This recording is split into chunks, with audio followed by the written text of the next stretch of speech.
یہ ابن آدم کے جوڑوں کا صدقہ ہے. جوڑوں کی بیماریوں اور تکلیفوں میں بہترین علاج ہے یہ. آزما کے دیکھیے اس کو.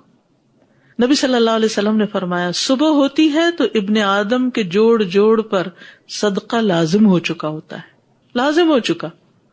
چنانچہ وہ جس سے ملے اس کو سلام کہے تو صدقہ ہے, اس کا نیکی کا حکم دینا صدقہ ہے, اس کا برائی سے روکنا صدقہ ہے, اس کا راستے سے اذیت والی چیز دور کرنا صدقہ ہے, اور اپنی اہلیہ سے ہم بستر ہونا صدقہ ہے. اور ان سب سے چاشت کی 2 رکعتیں کفایت کرتی ہیں. یعنی اگر ان میں سے کوئی اور نیکی کا کام نہیں ہو سکتا تو چاشت کی 2 رکعتیں جو ہیں یہ سب صدقوں کو پورا کر دیں گی, جوڑ جوڑ کا صدقہ ادا ہو جائے گا. بعض اوقات ایک انسان صرف اکیلا گھر میں ہے, کوئی ہے ہی نہیں اس کے پاس, وہ کس کو سلام کرے, کس کو نیکی کا حکم دے, کس کو برائی سے روکے, کون سی راستے سے اذیت والی چیز دور کرے. اب کیا کرے؟ کسی کو بھی اللہ نے محروم نہیں کیا. 2 رکعتیں چاشت کی نماز, تو اپنے بدن کا روز صدقہ.